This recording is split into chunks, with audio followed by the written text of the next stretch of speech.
Seorang bocah berusia 9 tahun yang bernama Dede, warga desa Titi Pasir, Kecamatan Badar, Kabupaten Aceh Tenggara, hanyut terseret arus sungai Kali Alas saat sedang mandi bersama teman-temannya pada 3 Februari 2023, Jumat sore.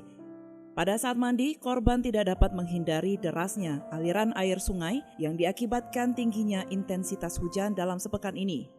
Pada saat kejadian tersebut, teman-teman korban tidak dapat membantu, sehingga mereka meminta pertolongan kepada warga sekitar.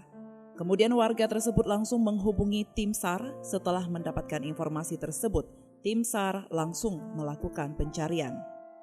Dan tim lapangan SAR, Marzuki, mengatakan pencarian korban telah berjalan selama 2 hari, kini tim SAR masih terus melakukan penyisiran di lokasi.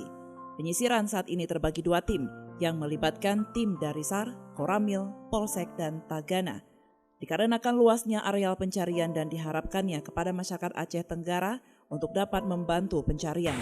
Kronologi kejadian kemarin pada pukul 3.15 orang posisi korban sama kawan-kawannya mandi di sekitaran Sungai Kali Alas bertiga.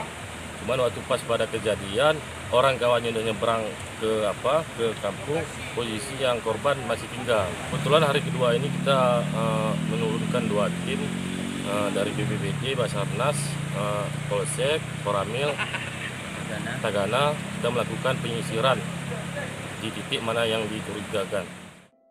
Hingga saat ini korban bocah tersebut masih belum ditemukan dan proses pencarian masih tetap terus berlanjut. Dari Aceh Tenggara, tim liputan melaporkan untuk Puja TV Aceh.